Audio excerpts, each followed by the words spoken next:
నేను ఈ రోజున ముందుగా ఒకటే మాటిస్తున్నాను. కాకినాడ ఎస్సీజెడ్ రైతాంగానికి మీకు నష్టం జరిగింది.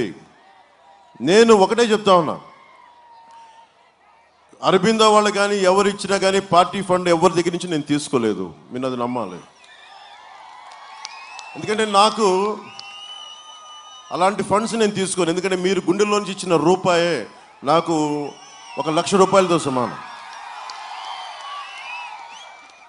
అరబిందో ఫార్మా వాళ్ళకి ఎస్సీజెడ్కి వారు ఏదో ఒక విలేజ్ డెవలప్ చేశామని చెప్పి దాన్ని సిఎస్ఆర్ కింద ప్రకటించారు.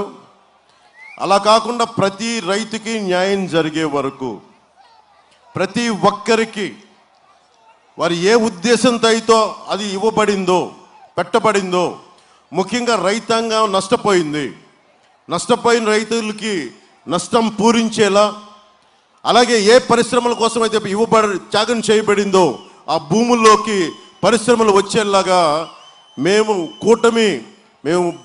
బాధ్యత తీసుకుంటాం.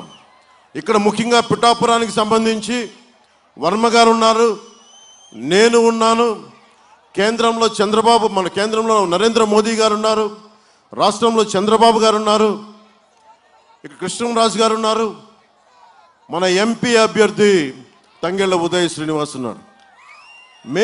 నీకు ఈరోజు మాటిస్తున్నా, నేను ఒక మాట చెప్పానంటే తల ఎగిరిపోవాలి, కానీ ఎప్పుడు నేను మాట వెనక్కి తీసుకోను.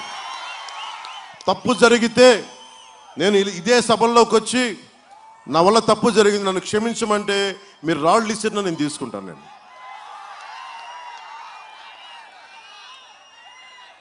భారతదేశంలో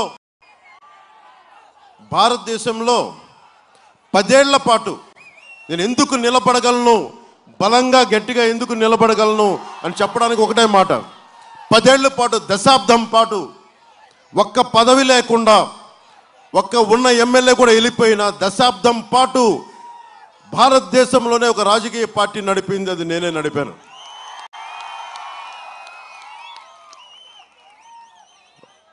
బిడ్డలు తండ్రులు రాజకీయ నాయకులు వచ్చేమో కానీ నేను మొదటి తరం రాజకీయ నాయకుడిని, మీలో నుంచి వచ్చిన వాడిని, సగటు మధ్యతరగతి మనిషిని.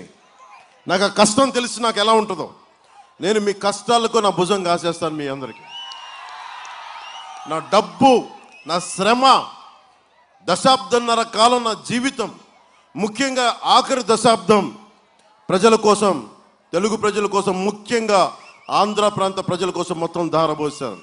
ఇప్పుడు నాకు వెనక్కి వెళ్ళడానికి కూడా లేదు. నా శ్రమ అంతా మీకే కోసం పెట్టాను. ముఖ్యంగా ఆడబిడ్డలకి, యువతకి నేను మీకు బంగారు భవిష్యత్తు చేయడానికి నేను నిలబడిపోయాను. అందుకే నేను సీట్లు కుదించుకొని కూటమిని బయటికి తీసుకొచ్చాను.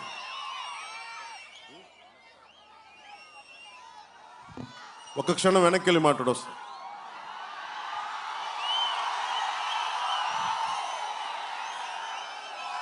మనకి నా మీద ఎవరినైనా పోటీ పెట్టచ్చు, వంగా గీత గారిని పోటీ పెట్టచ్చు.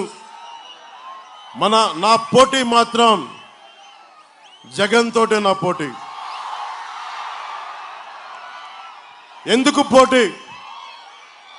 హార్బర్ కట్టిస్తానని చెప్పాడు, జట్టీలు నిర్మిస్తానని చెప్పాడు.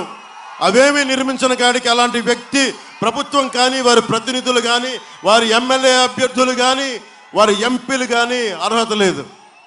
5 సంవత్సరాల విలువైన కాలాన్ని మనకిస్తే ఈ రోజు వరకు మన హార్బర్లు కానీ, జట్టీలు కానీ నిర్మించలేకపోయారు.